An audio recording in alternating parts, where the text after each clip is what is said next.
En las calles empedradas, él camina solo, su sombra proyectada en la melancolía del ocaso. Bajo farolas titilantes, su mente errante se desdobla, en busca de consuelo entre las sombras que abraza. Sus pasos resuenan con un eco triste y hondo, mientras la noche se despliega con un manto sombrío. El Ubermensch, ahora un alma perdida, busca un refugio en la penumbra del rocío. Sus ojos, faros de desesperación y desdén, reflejan la carga de filosofías inquietantes. En las esquinas, donde las luces parpadean en vaivén, él persigue sombras, esperando encuentros vibrantes. Oh poeta de la existencia desgarrada, en la oscura ciudad, donde el dolor se desangra, busca en los callejones la luz anhelada, un encuentro efímero, una redención que franja. Entre susurros nocturnos y callejones sin fin, hombre muerto, el trágico, se sumerge en la sinfonía, anhelando la conexión que le redima. Entre las sombras busca, como un lamento en armonía. En la penumbra, se entrelazan los destinos, del filósofo errante y la ciudad que se despierta. Encontrarán el abrazo de la noche divinos, el consuelo anhelado que en su alma inserta. Así, su ser camina, amargado y solo, por las calles que guardan secretos y suspiros. En la búsqueda de redención, su destino forja, mientras la ciudad murmura sus insondables giros. Friedrich Wilhelm Nietzsche fue un filósofo, poeta, músico y filólogo alemán,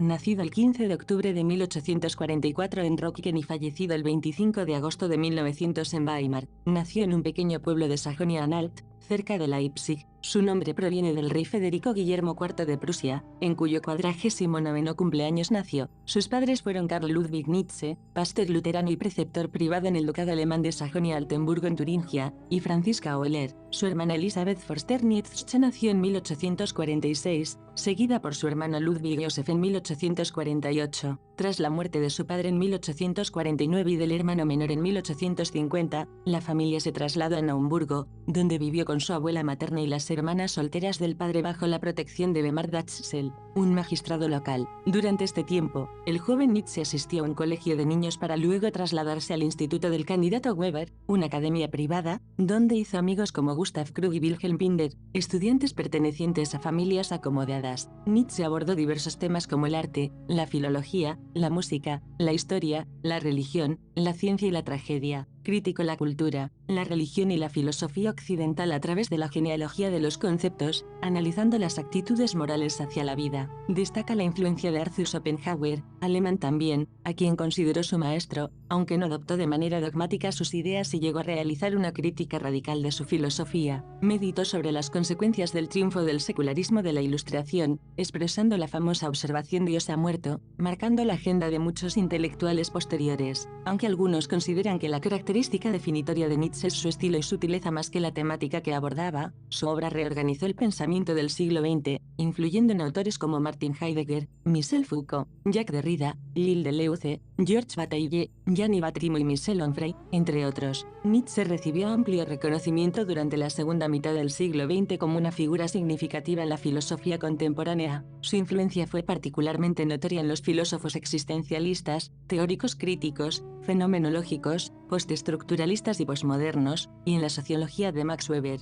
Es considerado uno de los tres maestros de la sospecha según la conocida expresión de Paul Ricoeur, junto a Karl Marx y Sigmund Freud. Comentaba el filósofo: el primer acontecimiento que me conmocionó cuando aún estaba formándose mi conciencia fue la enfermedad de mi padre. Era un reblandecimiento cerebral, la intensidad de los dolores que sufría mi padre, la ceguera que le sobrevino, su figura macilenta, las lágrimas de mi madre, el aire preocupado del médico y, finalmente, los incautos comentarios de los lugareños debieron advertirme de la inminencia de la desgracia que nos amenazaba. Y esa desgracia vino, mi padre murió. Yo aún no había cumplido 4 años. Algunos meses después, perdí a mi único hermano, un niño vivaz e inteligente que, presa de un ataque repentino de convulsiones, murió en unos instantes. Escritos autobiográficos de juventud. En 1854 comenzó a asistir al Domgymnasium en Naumburgo y, después de la muerte de su abuela en 1856, la familia pudo permitirse tener casa propia. Ese año escribe su primer tratado filosófico titulado Sobre el origen del mal. Habiendo demostrado ya entonces un talento especial para la música y el lenguaje, fue admitido en la reconocida Schulpforta, donde continuó sus estudios desde 1858 hasta 1864. Aquí se hizo amigo de Paul Deussen y Karl von Gersdorff. También encontró tiempo para la escritura de poemas y composiciones musicales. En Schulporta, Nietzsche recibió una importante educación literaria, en especial en el estudio de los clásicos griegos y romanos, y por primera vez experimentó la carencia de su vida familiar en un pequeño pueblo de ambiente cristiano. Durante este periodo se encontró bajo la influencia del poeta Ernst Ortlev.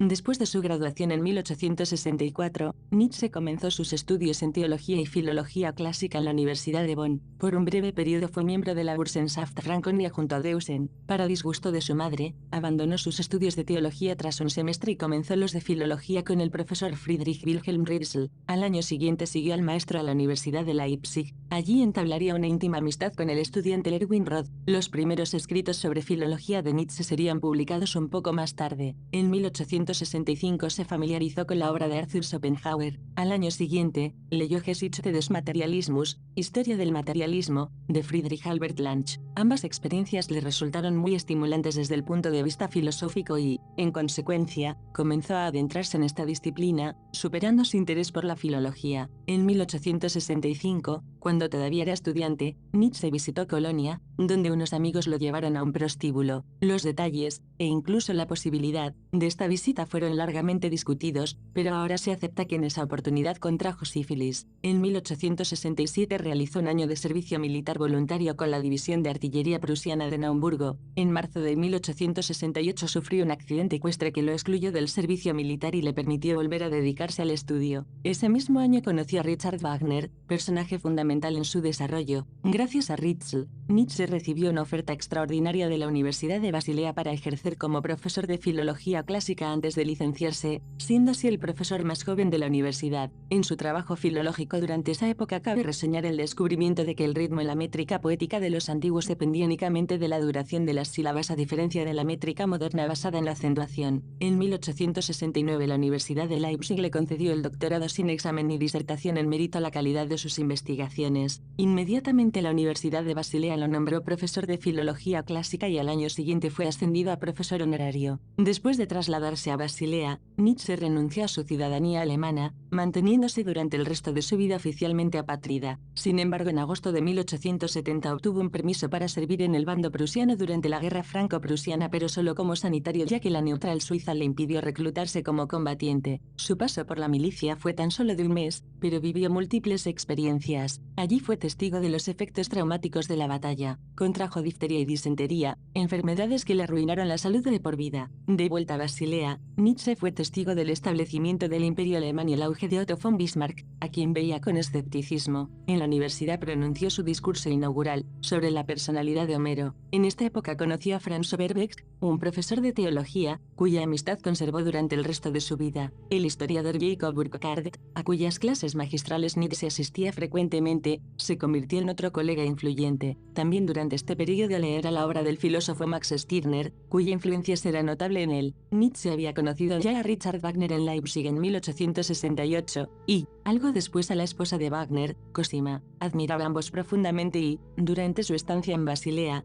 fue un asiduo invitado en la casa de los Wagner en Tribsen. Estos lo introdujeron en su círculo más íntimo y le agradecieron la atención que dio al principio al Festival de Bayreuth. En 1870 regaló a Cosima Wagner por su cumpleaños el manuscrito de la primera versión del Origen de la Tragedia. En 1872, Nietzsche publicó su primer libro, El nacimiento de la tragedia en el espíritu de la música. Sin embargo, el trabajo, en el cual siguió un preciso método filológico para estructurar toda su especulación filosófica radicalmente novedosa, no fue bien recibido entre sus colegas filólogos, incluido su profesor Ritzel. En el polémico panfleto para una filología del futuro, Ulrich von Wilamowitz-Moellendorff criticó duramente el libro, lo que contribuyó, sin embargo, a aumentar su polémica notoriedad en los círculos filológicos y universitarios de Alemania. En respuesta, Roth, por la fecha profesor en Kiel, y el mismo Wagner salieron públicamente en defensa de Nietzsche. Estos hechos remarcaron el aislamiento creciente que sentía dentro de la comunidad filológica, y por ello el filósofo intentó, infructuosamente, ganar la cátedra de filosofía en Basilea. Entre 1873 y 1876, publicó separadamente 4 grandes ensayos: David Strauss, El confesor profesor y el escritor, sobre la utilidad y el perjuicio de la historia para la vida, Schopenhauer como educador, y Richard Wagner en Bayreuth. Estos cuatro fueron más tarde recogidos y titulados, conjuntamente, Consideraciones intempestivas. Los cuatro ensayos compartían la orientación de una crítica general a la actualidad cultural alemana, en un intento por cambiar su rumbo, que Nietzsche preveía como esencialmente falso y equivocado. Comenzando en 1873, además, también acumuló notas que fueron publicadas más tarde como La filosofía en la época trágica de los griegos. Durante este periodo, en el círculo de los Wagner, Nietzsche conoció a Maluida von Meysenbug y Hans von Bülow, y también comenzó una amistad con Paul Rée,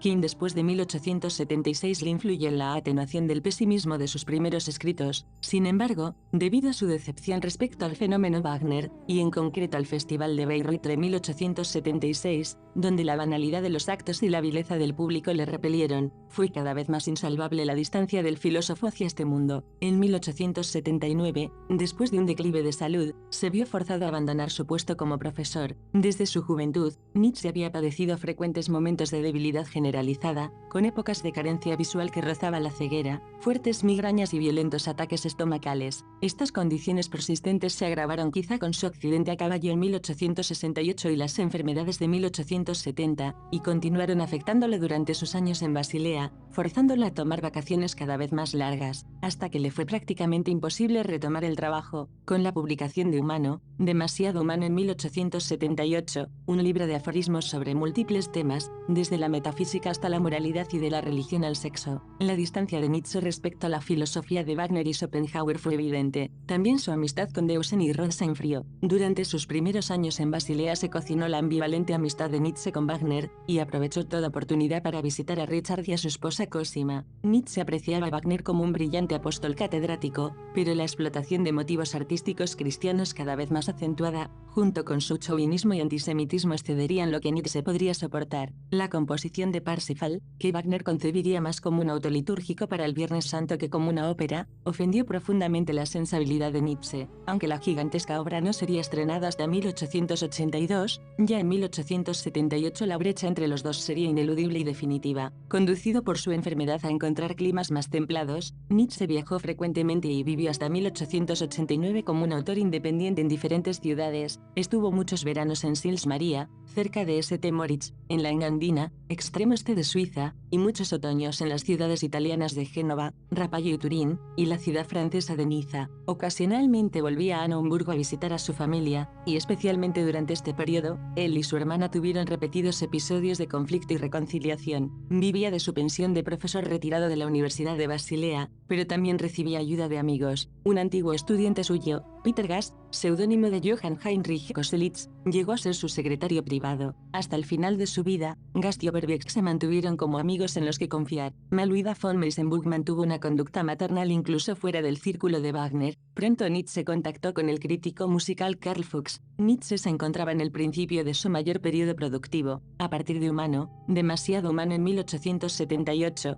Nietzsche publicaría un libro, o su mayor parte, por año hasta 1888, su último año de escritura, durante el cual completó 5. En 1879, Nietzsche publicó Opiniones y máximas mezcladas, lo que sugirió el aforismo de Humano, demasiado humano. En 1881 Nietzsche publicó Aurora, reflexiones sobre los prejuicios morales, y en 1882 la primera parte de La Bella Ciencia. Ese año también conoció a Lou Andreas Salomé a través de Maluida von Meysenbug y Paul Rée. Nietzsche y Salomé pasaron el verano juntos en Teutoburg, a menudo con la hermana de Nietzsche, Elisabeth. Sin embargo, la visión que de Nietzsche tenía Salomé era más la de un amigo y compañero de discusiones lleno de genialidad, que el de una posible pareja. Él se enamoró de ella, lo cual provocó una situación ambigua e incómoda entre los tres amigos, puesto que Rée a su vez se interesaba por Lou. Cuando Nietzsche le pidió que se casara con él, Salomé lo rechazó. Las relaciones de Nietzsche con Salomé y Rée se rompieron en el otoño de 1882-1883, en parte por las intrigas llevadas a cabo por su hermana Elisabeth. En paralelo a esta historia, Lou Salomé de vez en cuando mantenía correspondencia con Freud, introduciéndolo en el pensamiento de Nietzsche. En el proceso de aparición de nuevos síntomas de su enfermedad, aislado tras las discusiones con su hermana y su madre, y acosado por pensamientos suicidas, se marchó a Rapallo, donde en solo 10 días, anticipados por 18 meses de incubación, escribió la primera parte de Así habló Zaratustra. Después de varias críticas filosóficas contra Schopenhauer y Wagner, Wagner, Nietzsche mantuvo pocos amigos. Ahora, bajo la impronta personalísima del Zaratustra sobre sus obras posteriores, su escritura resultó todavía más intempestiva y solo leyó, poco, cita requerida, solo en la medida en que pareciera adecuarse a las convenciones morales o intelectuales del momento. Nietzsche reconoció la situación y se obstinó en su soledad, las 7 soledades, incluso aunque a veces pareciera no resignarse a ella, abandonó su plan a medio plazo de convertirse en un poeta público y reconocido, y siguió padeciendo los problemas consabidos con sus libros. Estos eran tan buenos como poco vendidos. En 1885, editó únicamente 40 copias de la cuarta parte de Así habló Zaratustra, y solo una pequeña parte fue distribuida entre sus amigos más allegados. En 1886, editó Más allá del bien y del mal. Con este libro y con la aparición entre 1886 y 1887 de segundas ediciones de sus trabajos tempranos, El nacimiento de la tragedia, Humano, Demasiado humano, y La gaya ciencia, vio completado su trabajo y se esperanzó con que una oleada de lectores apreciara sus escritos. De hecho, el interés por Nietzsche aumentó en esta época, aunque esto fue apenas percibido por él. Durante estos años, Nietzsche conoció a Meta von Salis, Carl Spittoler, y también a Gottfried Keller. En 1886, su hermana Elizabeth se casó con el antisemita Bernhard Forster y viajó con él a Paraguay, para fundar una colonia alemana, un plan al que Nietzsche contestó con ironía. A través de la correspondencia se puede observar que la relación de Nietzsche con su hermana continuó por el camino que siempre había seguido de conflicto y reconciliación, pero no la volvería a ver en persona hasta después de su colapso. Nietzsche continuaba teniendo ataques frecuentes de enfermedad, lo que le imposibilitó para el trabajo continuo. En 1887, Nietzsche rápidamente escribió su polémica Genealogía de la moral. También intercambiaba correspondencia con Hippolyte Taine, y después también con Georg Brandes, quien al comienzo de 1888 desarrolló en Copenhague la primera lectura pública de la obra filosófica de Nietzsche y su estudio. En el mismo año Nietzsche escribió 5 libros basados en sus voluminosas notas, fruto del largo trabajo continuado, que en un principio pensaba reunir bajo el título de La voluntad de poder. Su salud pareció mejorar y aquel verano estuvo de buen humor,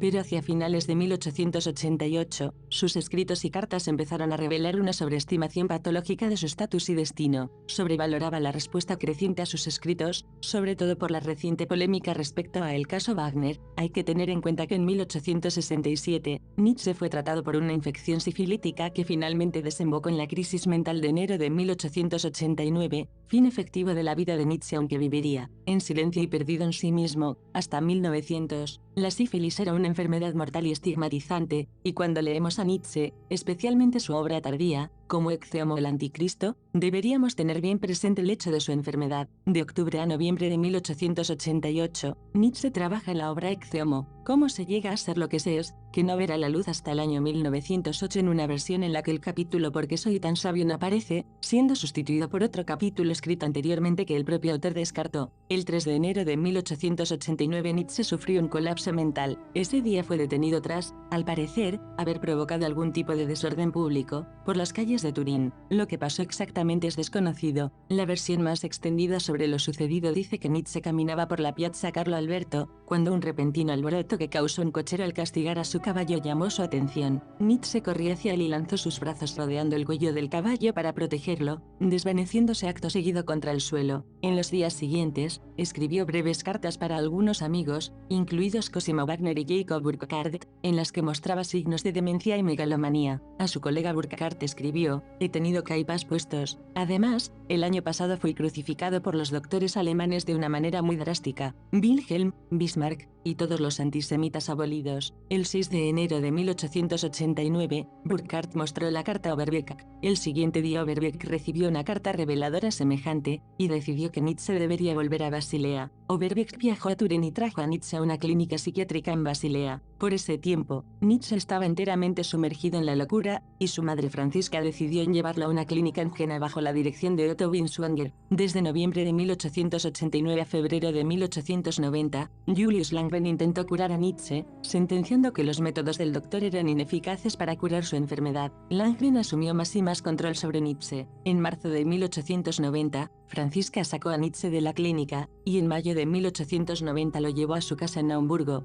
Durante este proceso, Overbeck y Gass contemplaban la idea de qué hacer con el trabajo no publicado de Nietzsche. En enero de 1889 se pusieron a planear la salida del ocaso de los ídolos, o como se filosofa a martillazos, por esa época ya impreso y atado. En febrero, ordenaron una edición privada de 50 ejemplares de Nietzsche contra Wagner, pero el editor C.G. Naumann en secreto imprimió 100. Overbeck y Gast decidieron publicar con reservas El Anticristo y Ecce Homo debido a su contenido más radical. En 1893, Elizabeth Nietzsche volvió de Paraguay después del suicidio de su marido. Leyó y estudió los trabajos de Nietzsche, y pieza por pieza tomó control sobre ellos y su publicación. Overbeck fue paulatinamente relegado al ostracismo, y Gast finalmente cooperó. Después de la muerte de Francisca en 1897, Nietzsche vivió en Weimar, donde fue cuidado por Elizabeth, quien permitió a la gente visitar a su poco comunicativo hermano. El 25 de agosto de 1900, Nietzsche murió después de contraer neumonía. Por deseo de Elizabeth, fue inhumado junto a su padre en la iglesia de Rockwoken. La causa del hundimiento de Nietzsche ha sido un tema de especulación y origen incierto. Un frecuente y temprano diagnóstico era una infección de sífilis. Sin embargo, algunos de los síntomas de Nietzsche eran inconsistentes. Otro diagnóstico posible es un meningioma derecho retroorbital, un tipo de tumor cerebral. En su libro La lucha contra el demonio, Stefan Zweig presenta una psicobiografía sobre Nietzsche en que sitúa la etiología de su locura desde un ángulo puramente psicogénico. Hay una controversia sobre si Nietzsche abogaba por un único punto de vista de comprensión filosófica. Muchos rechazan a Nietzsche por la contradicción de sus pensamientos e ideas. Una tesis alternativa en la contradicción de los escritos de Nietzsche es la perspectiva, o la idea de que Nietzsche usaba múltiples puntos de vista en su trabajo como un medio para retar al lector a considerar varias facetas de un tema. Si uno acepta su tesis, la variedad y número de perspectivas sirven como una afirmación de la riqueza de la filosofía. Esto no quiere decir que Nietzsche viera todas las ideas como igualmente válidas. Tenía aspectos en los que no estaba de acuerdo con respecto a otros filósofos como Kant. Tampoco está claro dónde se posicionaba Nietzsche en cada tema. De cualquier modo, si uno mantiene los elementos en conflicto de sus escritos como algo intencionado o no, hay pocas dudas de que sus ideas siguen siendo influyentes. Algunos filósofos han designado al estilo aforístico de Nietzsche como el responsable de estas aparentes contradicciones en su pensamiento, llegando a decir por ejemplo que hay tantos Nietzsches como lectores. Esta afirmación resulta excesivamente cómoda ya que solo pretende facilitar la explicación de las contradicciones sin intentar desentrañar su sentido final. La filosofía de Nietzsche se halla atravesada esencialmente por la herencia de la cosmología clásica, en particular por los conceptos de la cosmogonía griega, esto es, la identificación del carácter más humano del hombre en relación con el vínculo que guarda con sus dioses. Hablamos de la dualidad de lo apolíneo contra lo dionisíaco. Nietzsche, aunque no descarta por completo la regencia de lo apolíneo en la vida como ha sido heredada, particularmente desde la modernidad, se inclina por resaltar y adoptar una postura en esta línea de lo dionisíaco. En ello consiste precisamente su crítica a la sociedad contemporánea y este será el hilo conductor que permea de forma constante su obra y su vida. Lo apolíneo y lo dionisíaco son dos conceptos filosóficos relacionados y dicotómicos que se basan en dos figuras de la mitología griega, Apolo y Dionisio. Este motivo suele vincularse a la obra temprana de Nietzsche, El nacimiento de la tragedia en el espíritu de la música. No obstante, escritores como el poeta Friedrich Hölderlin ya lo habían tratado con anterioridad. Un año antes de la publicación del nacimiento de la tragedia, Nietzsche escribió un fragmento titulado Sobre la música y las palabras en el que afirmaba la idea de Schopenhauer de que la música es una expresión primaria de la esencia de todo. Consideraba la poesía, la lírica y el drama como derivados de la música. Apolo representa la armonía, el progreso, la claridad y la lógica, mientras que Dionisio representa el desorden, la embriaguez,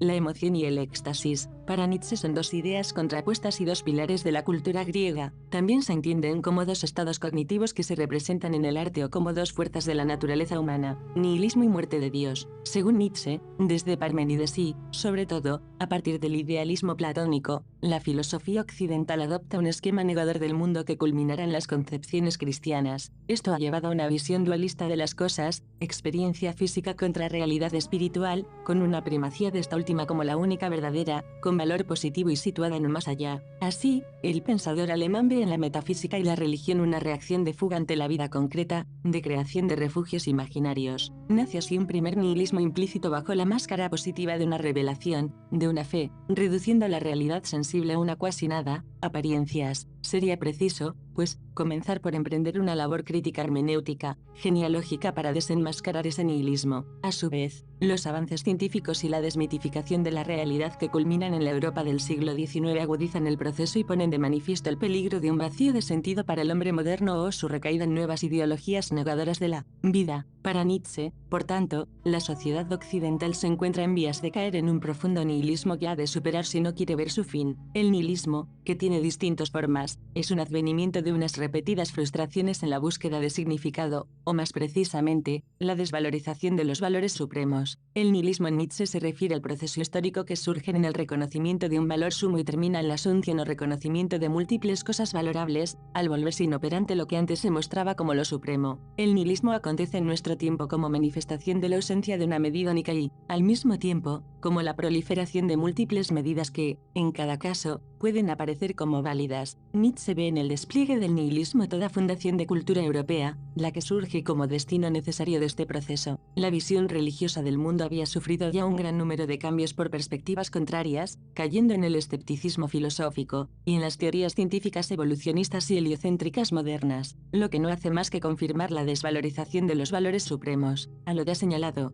hemos de sumar una creciente presencia de lo democrático, la que se muestra como la afirmación de una individualidad independiente de Dios y acreedora de la igualdad, de la medianía. La democracia aparece, a los ojos de Nietzsche, como un momento del despliegue del nihilismo igualmente negador de la vida que los que la antecedieron. Ambas manifestaciones del nihilismo se muestran a Nietzsche como negaciones de la vida, al negar o olvidar dimensiones de la misma que, a su parecer, aparecen como constitutivas de ella inalienables a lo que él considera vida. Estas dimensiones negadas de la vida se muestran en ámbitos tan determinantes como el constante darse del devenir y las diferencias entre los hombres. Nietzsche ve esta condición intelectual como un nuevo reto para la cultura europea, lo que se ha extendido, asimismo, más allá de un pequeño punto de no retorno. Nietzsche conceptualiza esto con su famosa frase, Dios ha muerto, que aparece en la Gaia Ciencia y en Así habló Zaratustra. Esta frase fue dada también por Hegel 20 años antes de que Nietzsche naciera. Este aforismo, por una parte, señala el fin de eso que antes aparecía como lo imperante, y por otra, indica un terreno fértil, un terreno inexplorado, en el cual el propio Nietzsche es un colono. A partir de la frase Dios ha muerto, Nietzsche se refiere tanto a la ceguera del pasado en tanto incapacidad de ver esto, como a la asunción de una nueva posibilidad de relacionarse con lo que es, posibilidad dada por la asunción de dicha muerte. Nietzsche trata esta frase más que como una mera declaración provocativa, casi como una revelación, como si representase el potencial de nihilismo que arrastra el alzamiento y el progreso, en el contexto de un concepto absurdo y sin significado. Según Nietzsche, el hombre europeo descendiente de los hiperbóreos ha de asumir la gran e inevitable consecuencia de la muerte en la sociedad occidental de Dios, del Dios judío cristiano, el vengativo y cruel Yahvé. La consecuencia de la muerte de Dios es que los valores vigentes en la sociedad occidental se vienen abajo ellos solos, según el nihilismo, o no se vienen abajo sino que los hombres los destruimos. Según Nietzsche, la superación del nihilismo se producirá cuando el Übermensch imponga unos nuevos valores de acuerdo a la moral de señores, destruyendo los valores de la moral de esclavos. Resumiendo, destruimos los valores de los hombres para poner en su lugar los valores del Übermensch, que ocupará el lugar de Dios. Este fragmento es una poderosa metáfora de Nietzsche, extraído de su obra Así habló Zaratustra. El loco con la linterna simboliza la búsqueda de Dios en un mundo que ha perdido la fe. Al declarar que Dios ha muerto, Nietzsche sugiere que la creencia en lo divino ha sido eliminada o desacreditada en la sociedad contemporánea. La imagen de vaciar el mar y borrar el horizonte ilustra la magnitud de este cambio de paradigma. El loco confronta a quienes no creen en Dios, implicándolos en la responsabilidad de la muerte de Dios. Se plantea preguntas existenciales y metafóricas sobre la orientación del ser humano en un mundo sin valores divinos. La referencia al acto como un asesinato sugiere una crisis moral y la necesidad de reconciliación con esta nueva realidad. La mancha de sangre simboliza la profunda implicación y el desafío de lidiar con las consecuencias de esta muerte de Dios. En conjunto, este pasaje destaca la transición cultural y filosófica hacia la secularización y la pérdida de una base moral y espiritual común, desafiando a la humanidad a encontrar nuevos significados y valores en este nuevo paradigma. Presentaré el pasaje como lo escribió el filósofo, cito, ¿no oísteis hablar de aquel loco que en pleno día corría por la plaza pública con una linterna encendida, gritando sin cesar, busco a Dios, busco a Dios? Como estaban presentes muchos que no creían en Dios, sus gritos provocaron la risa. El loco se encaró con ellos, y clavándoles la mirada, exclamó, ¿dónde está Dios? Os lo voy a decir, le hemos matado, vosotros y yo, todos nosotros somos sus asesinos. ¿Pero cómo hemos podido hacerlo? ¿Cómo pudimos vaciar el mar? ¿Quién nos dio la esponja para borrar el horizonte? ¿Qué hemos hecho después de desprender a la Tierra de la órbita del Sol? No caemos sin cesar, no caemos hacia adelante, hacia atrás, en todas direcciones. ¿Hay todavía una arriba y una abajo? ¿Flotamos en una nada infinita? ¿Nos persigue el vacío? ¿No hace más frío? ¿No veis de continuo acercarse la noche, cada vez más cerrada? Dios ha muerto, y nosotros le dimos muerte. ¿Cómo consolarnos nosotros, asesinos entre los asesinos? Lo más sagrado, lo más poderoso que vi hasta ahora en el mundo ha teñido con su sangre nuestro cuchillo. ¿Quién borrará esa mancha de sangre? ¿Qué agua servirá para purificarnos? La enormidad de este acto no es demasiado grande para nosotros. Inversión de los valores. Nietzsche pensaba que había dos clases de hombres, los señores y los siervos, que han dado distinto sentido a la moral. Para los señores, el binomio bien-mal equivale a noble-despreciable. Desprecian como malo todo aquello que es fruto de la cobardía, el temor, la compasión, todo lo que es débil y disminuye el impulso vital. Aprecian como bueno, en cambio, todo lo superior y altivo, fuerte y dominador. La moral de los señores se basa en la fe en sí mismos, el orgullo propio. Por el contrario, la moral de los siervos nace de los oprimidos y débiles, y comienza por condenar los valores y las cualidades de los poderosos. Una vez denigrado el poderío, el dominio, la gloria de los señores, el esclavo procede a decretar como buenas las cualidades de los débiles, la compasión, el servicio propios del cristianismo, la paciencia, la humildad. Los siervos inventan una moral que haga más llevadera su condición de esclavos. ¿Cómo tienen que obedecer a los señores? Los siervos dicen que la obediencia es buena y que el orgullo es malo. Como los esclavos son débiles, promueven valores como la mansedumbre y la misericordia. Por el contrario, critican el egoísmo y la fuerza. La crítica de Nietzsche a la moral tradicional se centraba en la tipología moral de amo y de esclavo y en la descripción de la dinámica que generan. Esta dinámica o dialéctica debe ser conocida por los espíritus libres para conducir a la humanidad a su superación, una sucesión de continuas superaciones. La moral deja de ser algo cerrado para ser visto como una dinámica de morales yuxtapuestas y reconocibles en la dinámica de las lenguas. Examinando la etimología de las palabras alemanas gut, bueno, schlecht, malo, y böse, malvado, Nietzsche sostuvo que la distinción entre el bien y el mal fue originalmente descriptiva, o sea, una referencia moral a aquellos que eran privilegiados, los amos, en contraste con los que eran inferiores, los esclavos. El contraste bueno-malvado surge cuando los esclavos se vengan convirtiendo los atributos de la supremacía en vicios. Si los favorecidos, los buenos eran poderosos, se decía que los sumisos heredarían la tierra. El orgullo se volvió pecado, mientras que la caridad, humildad y obediencia reemplazaron a la competencia, el orgullo y la autonomía. La insistencia en la absolutidad, absolutate,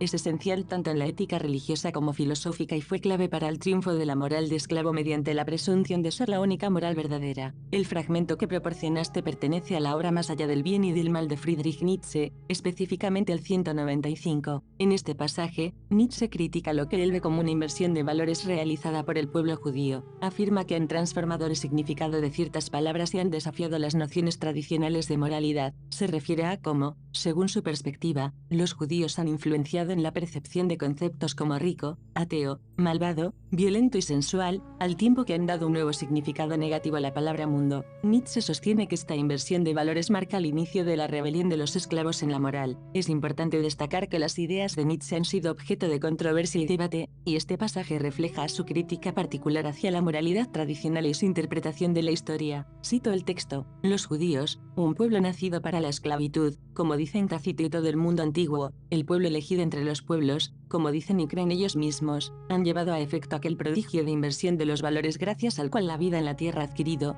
para unos cuantos milenios, un nuevo y peligroso atractivo. Sus profetas han fundido, reduciéndolas a una sola, las palabras rico, ateo, malvado, violento, sensual, y han transformado por vez primera la palabra mundo en una palabra infamante. En esa inversión de los valores, de la que forma parte el emplear la palabra pobre como sinónimo de santo y amigo, reside la importancia del pueblo judío. Con él comienza la rebelión de los esclavos en la moral, más allá del bien y del mal. Por otro lado, la voluntad de poder es un concepto altamente controvertido en la filosofía nietzscheana, generando intenso debate e interpretaciones varias, algunas de las cuales, como la notoria interpretación dada por los intelectuales nazis, fueron intentos deliberados de justificación de tácticas políticas. Una manera de abordar este concepto es por medio de la crítica nietzscheana a la teoría de la evolución de Darwin. Nietzsche veía en los instintos una fuerza que iba más allá del solo impulso a sobrevivir, protegerse y reproducirse de todos los seres vivos. De solo ser esto la vida se estancaría. vida. La supervivencia era una de las consecuencias de un deseo aún mayor, impulso hacia una supravivencia, un deseo perpetuo de todo ser vivo por ir más allá de todos. El todo está más allá de sí mismo, más allá de la muerte. Este impulso irracional o deseo perpetuo por expandirse impreso en cada ser es lo único que da sentido a la existencia, paradójicamente razón de ser, y es la fuerza principal dentro de la visión trágica o dionisíaca de Nietzsche. Las teorías posteriores de Sigmund Freud respecto al inconsciente probablemente fueron inspiradas en gran parte por los conceptos de lo dionisíaco y la voluntad de poder, las cuales Freud relacionó a los instintos sexuales primitivos, por encima de cualquier otro instinto, y su represión y control excesivo por el consciente o parte apolínea del ser como generadores de la histeria y otras dolencias. Ahora revisaremos el tema del amor fati y eterno retorno. La idea del eterno retorno ha sido tratada como un concepto basilar para Nietzsche por muchos, aunque no por todos los intérpretes. Nietzsche encuentra la idea en los trabajos de Heinrich Heine, quien especulaba que llegaría el día en el que la persona volvería a nacer con el mismo proceso del mismo, y con el mismo en todas las demás personas. Nietzsche expandió este concepto para formar su teoría, la cual resaltó en la Gaia Ciencia y Desarrollo en Así habló Zaratustra. En las lecturas de Nietzsche sobre Schopenhauer, le saltó la idea del eterno retorno. Schopenhauer sentenciaba que una persona que se afirmara en la vida incondicionalmente lo haría incluso si todo lo que le había pasado le ocurriera de nuevo de forma repetida. En unas pocas ocasiones en sus notas, Nietzsche discurre la posibilidad del eterno retorno como verdad cosmológica. Veas el libro de Arthur Danto Nietzsche como filósofo para un análisis en detalle de estos esfuerzos, pero en los trabajos que él preparó para publicar está tratado como el método más vanguardista de afirmación de la vida. Según Nietzsche, requeriría un sincero amor fati, amor al destino, no simplemente para sobrellevar, sino para desear la ocurrencia del eterno retorno de todos los eventos exactamente como ocurrieron, todo el dolor y la alegría, lo embarazoso y la gloria, esta repetición, más de emociones y sentimientos que de hechos, es lo que configuraría el tipo y la raza universal y global del porvenir, no como una raza de las ya existentes, sino como una posibilidad abierta del hombre inacabado como especie genérica y lingüística que debe ser perfilada por el eterno retorno de la superación de sus previos pensamientos y hechos. Nietzsche menciona la idea del horrible y paralizante, y también mantiene que la carga de esta idea es el peso más pesado imaginable, das schwerste Gewicht. El deseo del eterno retorno de todos los eventos marcaría la afirmación de la vida definitiva. Según algunos intérpretes, el eterno retorno es más que el mero concepto intelectual o reto, refleja una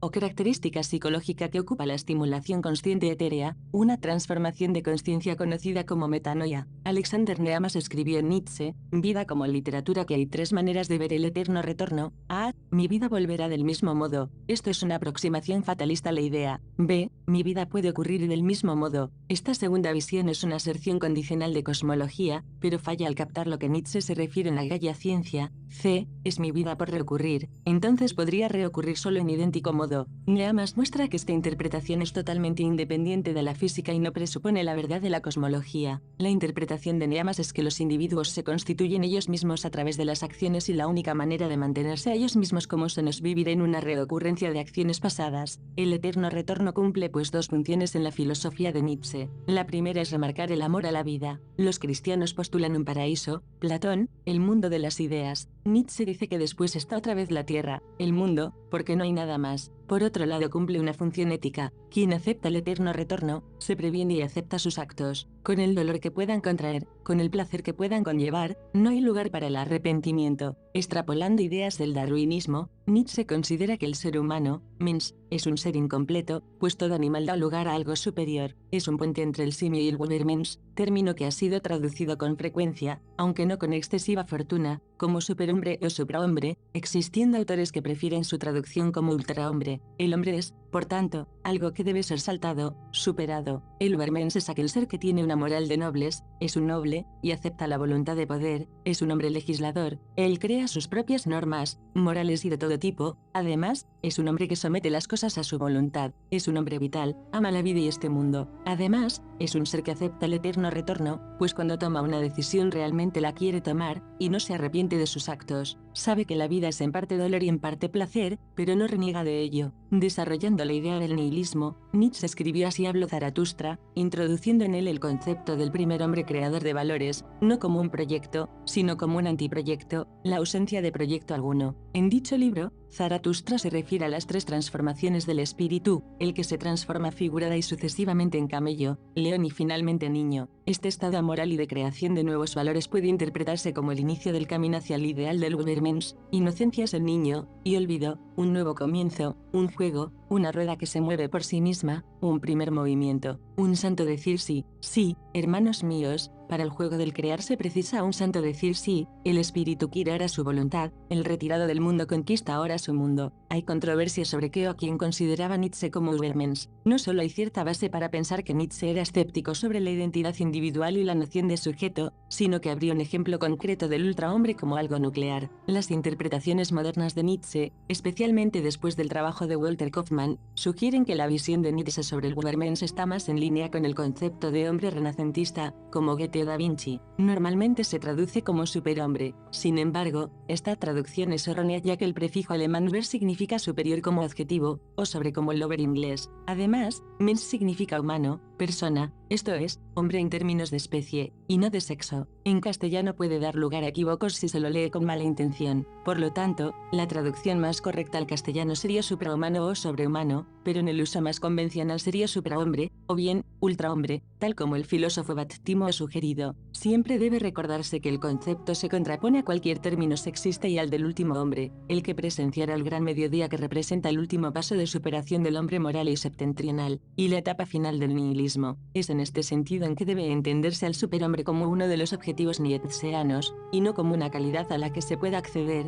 o una categoría que se pueda obtener. Jesús y los anticristianos, entre otros temas, en su libro El Anticristo, Maldición sobre el cristianismo, 1888, Nietzsche escribe sobre cómo la cristiandad se ha convertido en una ideología establecida por instituciones como la Iglesia, y cómo las iglesias han fallado a la hora de representar la vida de Jesús. Es importante destacar que Nietzsche vivió en una sociedad protestante y su repulsa hacia el cristianismo se forjó a partir del conocimiento de dicha doctrina. Es importante, para él, distinguir entre la religión de la cristiandad y la persona de Jesús. Nietzsche explicó la religión cristiana como si fuera representado por iglesias e instituciones a las que llamaba su transvaloración, del alemán Umbertung, de los valores instintivos saludables. Transvaloración es el proceso por el cual el significado de un concepto o ideología puede ser puesto al revés de lo expresado por su etimología. Fue más allá del pensamiento de los agnósticos ateos de la Ilustración, quienes sentían que la cristiandad era simplemente falsa. Él afirmaba que ha podido ser deliberadamente infundida como una religión subversiva, como un arma psicológica subversiva, dentro del Imperio Romano por el apóstol Pablo como una forma de cobrar venganza por la destrucción romana de Jerusalén y su templo durante la Primera Guerra Judeo-Romana. Cita requerida. Nietzsche contrasta a los cristianos con Jesús, a quien admiraba de gran modo. Nietzsche argumenta que Jesús trascendió las influencias morales de su tiempo creando su propio sistema de valores. Jesús representaba un paso hacia el Übermensch. Al final, Nietzsche clama sin embargo, en contraste con el superhombre, quien abraza la vida, Jesús negaba la realeza en favor de su reino de Dios. La negación de Jesús para defenderse a sí mismo, y su muerte, eran consecuencias lógicas de su desajuste de sistema de ideas. Nietzsche entonces analizó la historia de la cristiandad, descubriendo una distorsión progresiva de modo grotesco de las enseñanzas de Jesús. Él critica a los primeros cristianos por convertir a Jesús en un mártir y la vida de Jesús dentro de la historia de la salvación de la humanidad como motivo para dominar a las masas, encontrando a los apóstoles cobardes, vulgares y resentidos. Argumenta que las sucesivas generaciones malentendieron la vida de Jesús, mientras la influencia de la cristiandad crecía. En el siglo VI, Nietzsche concluye que la cristiandad se ha vuelto tan mundana al punto de hacerse una parodia de sí misma, una total manipulación de sus enseñanzas y su buena nueva. Es por esto que concluye en una de sus frases más célebres: el último cristiano murió en la cruz, considerando que Pablo de Tarso y los primeros cristianos, los anticristianos, solo hicieron negocio con su figura a través de su iglesia y nadie siguió realmente ni aspiró jamás a aceptar la doctrina de Cristo. Este pasaje del libro El Anticristo refleja la fuerte crítica y condena de Nietzsche hacia el cristianismo. Nietzsche expresa su deseo de proclamar esta acusación en todos los lugares posibles, utilizando un alfabeto para los ciegos, sugiriendo que la evidencia de sus críticas es tan clara que incluso aquellos que no quieren ver deberían entenderlo. El filósofo utiliza términos fuertes como gran maldición y gran corrupción soterrada para describir al cristianismo. Considera que esta religión es impulsada por un profundo instinto de venganza, utilizando medios pérfidos, furtivos, subrepticios y mezquinos para alcanzar sus fines. Nietzsche llega a etiquetar al cristianismo como la mancha inmortal de la humanidad humanidad, sugiriendo que esta religión ha dejado una marca indeleble y perjudicial en la historia y el desarrollo humano. Esta acusación eterna contra el cristianismo la quiero escribir en todas las paredes. Yo tengo un alfabeto aún para los ciegos. Llamo al cristianismo la gran maldición, la gran corrupción soterrada, el gran instinto de la venganza para el cual ningún medio es bastante pérfido, furtivo, subrepticio y mezquino. Lo llamo, en resumen, la mancha inmortal de la humanidad. ¿Cuál es el lugar de este pensador en la teoría ética contemporánea? Nietzsche aborda la ética desde diferentes perspectivas. En términos de hoy en día, podemos decir que sus obras tocan los ámbitos de la metaética, la ética normativa y la ética descriptiva. En lo referente a la metaética, Nietzsche puede ser clasificado quizá como un escéptico moral. Esto es en la medida en que afirma que todas las sentencias éticas son falsas, porque cualquier tipo de correspondencia entre sentencias morales y hechos es ilusoria y mendaz.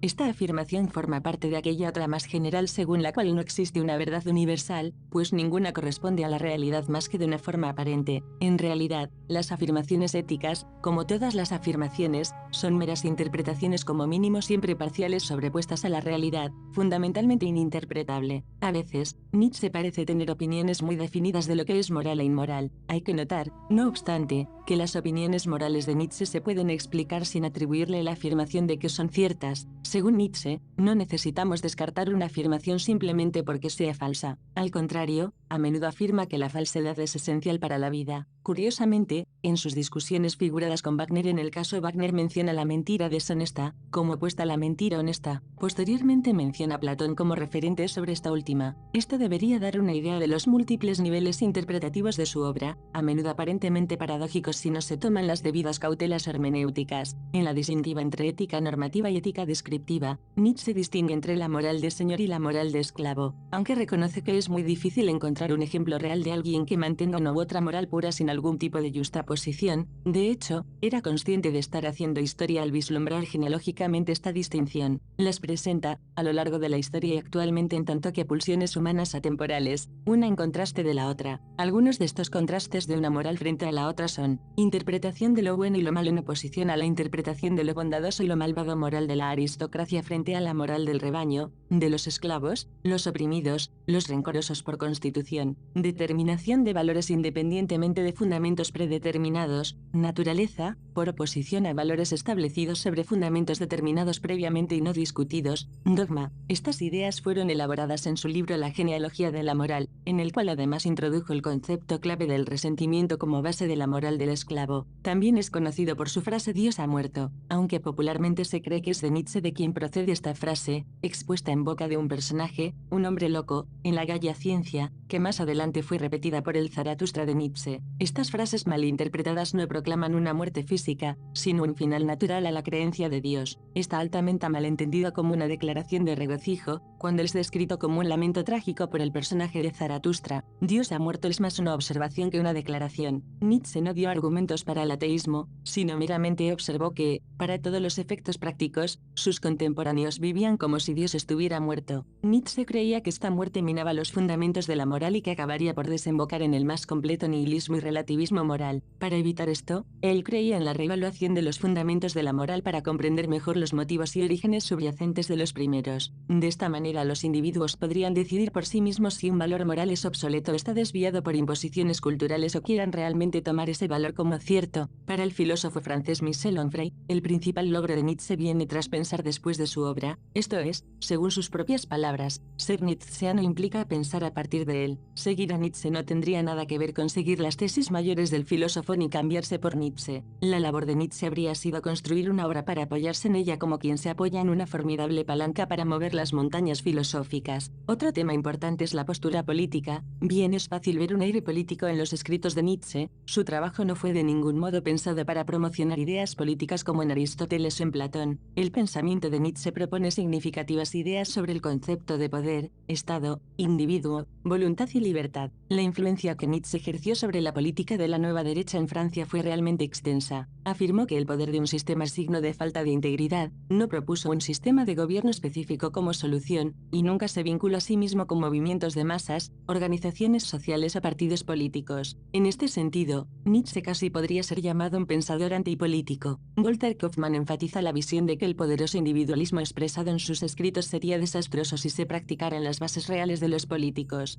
Escritores posteriores, guiados por la izquierda intelectual francesa, han propuesto maneras de usar la teoría nietzscheana en lo que se ha llegado a conocer como políticas de diferencias, en especial formulando teorías sobre resistencia política y sobre diferencias sexuales y morales. Para el politólogo estadounidense Bernard Jack, las ideas políticas que inspiran Nietzsche se podrían materializar en una revolución de la cultura. Para Jack, así como la humanidad ha vivido las revoluciones propuestas por Rousseau o Marx, Nietzsche propone también una revolución política total fundamentada en lo que él denomina los espíritus libres y la voluntad de poder. Esta revolución total nietzscheana sería la revolución de la cultura, que según Jack aún no ha llegado. En la misma línea que Bernard Jack, Daniel Conway y Keith Ansel Pearson, filósofos británicos contemporáneos, analizan el pensamiento de Nietzsche como pensador político. En América Latina, el politólogo y profesor de teoría política de Colombia, Luis Arévalo, retoma estos estudios en el trabajo académico El concepto de gran política desde el concepto de gran Europa en la obra de Nietzsche. En este artículo, Luis Arévalo explora el concepto de gran política y gran Europa en la obra de Nietzsche para hacerlos evidentes en el desarrollo de sus escritos. Asimismo, deja planteada la idea de un enorme potencial para la comprensión de los escritos de Nietzsche en términos de poder, individuo, voluntad y razón teleológica de lo político en Nietzsche. Revisando ampliamente los escritos de Kaufmann y otros, el espectro del nazismo ha sido hoy en día casi extinto de sus escritos. Por el trabajo de los italianos Giorgio Colli y Massimo Montinari, hoy sabemos que la obra de Nietzsche fue manipulada por los nazis a pedido de Hitler. La hermana de Nietzsche jugó un papel determinante en la manipulación de fragmentos póstumos de su hermano y en la venta y manipulación de sus escritos a los nazis, notablemente con la obra La voluntad de poder,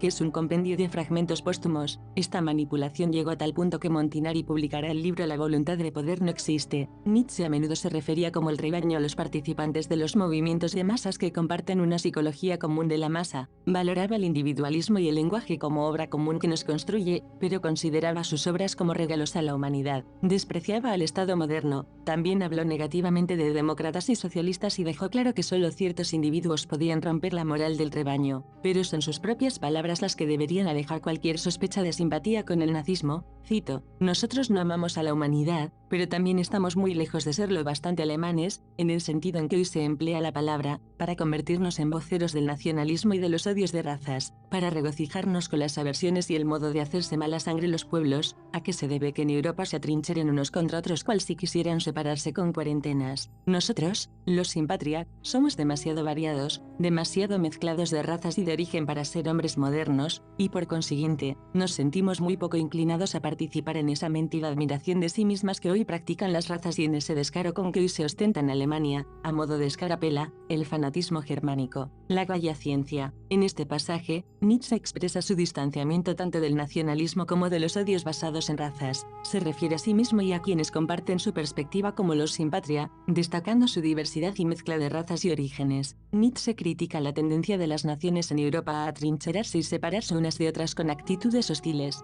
También rechaza la falsa admiración propia que practican las razas y critica el fanatismo germánico que se exhibe en Alemania. En resumen, Nietzsche aboga por un enfoque más allá de las divisiones nacionalistas y raciales, destacando la diversidad y resistiéndose a participar en actitudes que promuevan la hostilidad entre los pueblos. En este fragmento, Nietzsche utiliza la metáfora del perro de fuego para referirse al pueblo y a sus ideales dinámicos que deben ser considerados en el desarrollo histórico. Destaca cómo ciertos valores morales se convierten en normas institucionalizadas bajo el término de nacionalismo, describiendo cómo se domestica al perro de fuego en favor del Estado. Nietzsche critica la alienación del individuo que se une en las masas y resalta su capacidad para comprender su situación en relación con los demás. Se opone al nacionalismo y alaba la diversidad, censurando la política alemana del poder y rechazando cualquier forma de antisemitismo y racismo. Thomas Mann, escritor exiliado del nazismo, subraya la postura de Nietzsche contra el nacionalismo y el fascismo. Mann destaca el europeísmo de Nietzsche, su desprecio por el Reich y la política alemana, y su burla hacia el antisemitismo y el racismo. Concluye que el fascismo, como expresión plebeya y filisteísmo cultural, está totalmente alejado del espíritu de Nietzsche, para quien la pregunta central era ¿qué es aristocrático? Nietzsche critica cómo ciertos valores morales, inicialmente representados por el perro de fuego, terminan siendo institucionalizados bajo la etiqueta del nacionalismo. El proceso de domesticación del perro de fuego en favor del Estado se relaciona con la pérdida de la espontaneidad y vitalidad de esos ideales populares. El pasaje también destaca la visión de Nietzsche sobre la alienación del individuo que se une en las masas y subraya la importancia de comprender la situación del individuo en relación con el resto de la sociedad. En este contexto, Nietzsche muestra su rechazo al nacionalismo individualismo y aboga por la comprensión de la diversidad en lugar de la adhesión ciega a normas institucionalizadas. El capítulo sobre las mujeres de Parerga y Paralipomena de Arthur Schopenhauer aborda su visión sobre las mujeres de una manera generalizada y, en algunos aspectos, polémica. Aquí hay un resumen general de algunas de las ideas presentes en ese capítulo. Este artículo o sección necesita referencias que aparezcan en una publicación acreditada. Este aviso fue puesto el 15 de noviembre de 2021. Los comentarios de Nietzsche sobre las mujeres han provocado una gran polémica. Algunas de sus afirmaciones sobre las mujeres parecían prefigurar la crítica del posfeminismo contra las versiones primerizas del feminismo, particularmente aquellas que afirman que el feminismo ortodoxo discrimina a las propias mujeres en función de su posición social privilegiada. En este contexto, el pensamiento de Nietzsche ha sido relacionado con el capítulo schopenhaueriano sobre las mujeres, de Parerga y Paralipomena, habiendo sido muy probablemente influenciado por él en algún grado. Presento dicha tesis de Schopenhauer a continuación. Inferioridad intelectual. Schopenhauer sostiene que las mujeres son intelectualmente inferiores a los hombres. Argumenta que las mujeres carecen de la misma originalidad y profundidad de pensamiento que poseen los hombres. Dependencia emocional. Expresa la creencia de que las mujeres son más emocionales y dependientes emocionalmente de los hombres. Considera que su carácter está más influenciado por las emociones que por la razón. Schopenhauer critica la institución del matrimonio y aboga por la educación de las mujeres centrada en habilidades prácticas y en el desarrollo de cualidades domésticas. A menudo compara a las mujeres con niños, sugiriendo que comparten características similares en términos de falta de autonomía y dependencia. Es importante destacar que estas ideas reflejan la perspectiva de Schopenhauer en el siglo XIX y han sido objeto de críticas y debates en la actualidad por su visión sexista y discriminatoria. Los escritos de Nietzsche han sido interpretados de diversas maneras, e incluso existen casos en los que Nietzsche es citado para sustentar visiones contradictorias. Por ejemplo, Nietzsche era popular entre el ala izquierdista de la Alemania de 1890, pero unas décadas después, durante la Primera Guerra Mundial, muchos le vieron como la raíz del ala derecha del militarismo alemán. Tengamos en cuenta que es más factible que la derecha acepte las máximas nietzscheanas anticompasivas, belicosas y aristocráticas, en tanto las doctrinas igualitarias como el comunismo, con la excepción de la belicosidad y fórmulas anticompasivas aplicadas en el régimen comunista soviético y la democracia fueron despreciadas por él. Otro ejemplo se establece en la época del caso Dreyfus. La derecha antisemita francesa elevó la acusación a judíos e intelectuales de izquierdas que defendían a Alfred Dreyfus de ser nietzscheanos. Los conservadores alemanes quisieron censurar los trabajos de Nietzsche ante el peligro de su versión en 1894-1895, mientras que la Alemania nazi lo utilizó como excusa intelectual para promover su idea de la resurrección de la cultura alemana y de la identidad nacional. Muchos alemanes leyeron Así habló Zaratustra y se vieron influenciados por el llamamiento de Nietzsche del individualismo ilimitado y al desarrollo de la propia personalidad. Así, durante el final del siglo XIX y el comienzo del siglo XX, las ideas de Nietzsche estaban comúnmente asociadas con el movimiento anarquista y parece que tuvieron una influencia dentro de este, particularmente en Francia y los Estados Unidos. Véase también Anarquismo y Friedrich Nietzsche. Durante el Interbellum, muchos fragmentos del trabajo de Nietzsche fueron apropiados por los nazis, principalmente por Alfred Baumler en La voluntad de poder. Durante el periodo de dominio nazi, las obras de Nietzsche fueron muy estudiadas en los colegios y universidades alemanas. Los nazis creyeron ver en Nietzsche a uno de los padres fundadores. Incorporaron la ideología y el pensamiento sobre el poder dentro de su propia filosofía. Expresiones como la voluntad de poder fueron relacionadas con el nazismo y proclamadas como paradigma del movimiento. Sin embargo, existen muy pocas, si acaso alguna, similitudes entre Nietzsche y el nazismo. En múltiples pasajes a lo largo de sus obras, Nietzsche defiende ardorosamente a los judíos, y expresa su rabia contra la lenta pero imparable corriente antisemita en Alemania, personificada dolorosamente en su propia familia a través de la figura de su hermana, que adoptó fervientemente el ideario racista, influenciada por su marido, para el cual no escatimó el filósofo todo tipo de improperios en muchas de sus cartas. Uno de los más importantes estudiosos de Nietzsche fue el reconocido filósofo alemán Martin Heidegger, en su voluminoso trabajo titulado Con el apellido del filósofo. En el ámbito de la psicología, el neurólogo Sigmund Freud no hizo suficientemente explícita la influencia del filósofo en su obra, aunque es ampliamente debatida, investigada y reinterpretada. El psiquiatra Carl Gustav Jung, sin embargo, vio en Nietzsche un importante punto de apoyo para el desarrollo de su propio pensamiento, sin tener las reservas que habían estado presentes en Freud.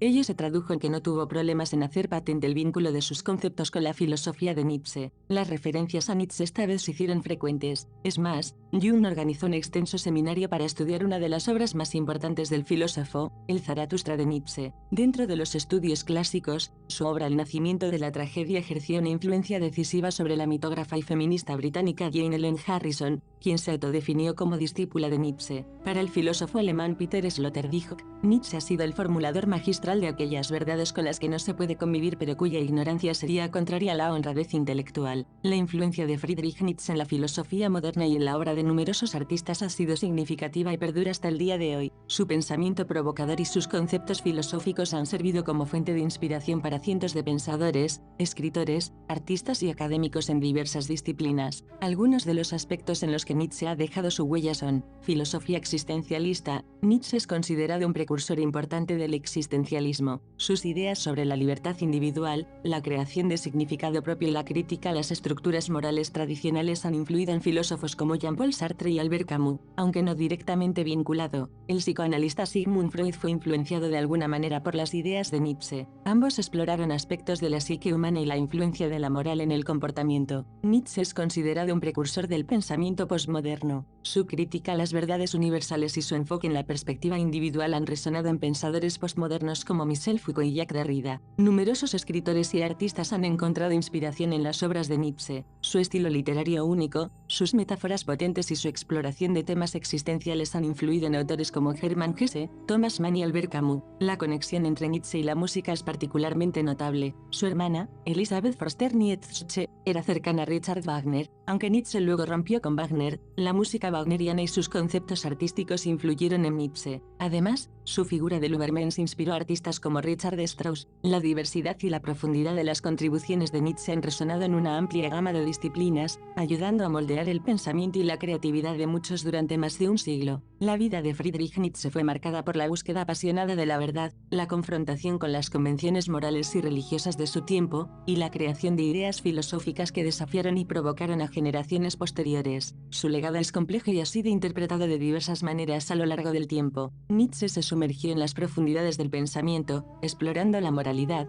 la voluntad de poder y la naturaleza humana con una intensidad que lo separó de las corrientes filosóficas convencionales de su época. A pesar de sufrir periodos de enfermedad mental, Nietzsche dejó un impacto duradero en la filosofía, la psicología y la literatura. Sus escritos han sido fuente de inspiración para una amplia gama de pensadores, desde filósofos contemporáneos hasta psicoanalistas y escritores. Su concepto del eterno retorno y su llamada al Übermensch continúan desafiando a los lectores a cuestionar sus propias creencias y a forjar su propio camino. En su búsqueda implacable de la verdad, Nietzsche no solo iluminó los rincones oscuros del alma humana, sino que también dejó una huella imborrable en el paisaje intelectual. Su vida puede entenderse como un viaje filosófico hacia la comprensión radical, una odisea que llevó a la creación de ideas que, incluso hoy, invitan a reflexionar sobre la esencia misma de la existencia y la condición humana. Caminando solo, entre sombras de la ciudad, busca consuelo en la noche, en su triste caminar, en el silencio de las calles, susurra su lamento, filósofo atormentado, en constante tormento. Bajo la luz de farolas, que iluminan su quebranto, Nietzsche se encuentra, perdido en su encanto, busca en la penumbra, un instante de calma, una musa, una redentora, que ahuyente su alma. Entre callejones sombríos, en esta travesía, Nietzsche se despide del día, con melancolía. Como un poema de Lorca, en la noche se pierde, en la búsqueda eterna, su esencia se hierve. Así, entre luces y sombras, su camino prosigue, el filósofo errante, su destino persigue. Bajo la luna testigo, de su solitario andar, Nietzsche se despide, buscando un nuevo hallar.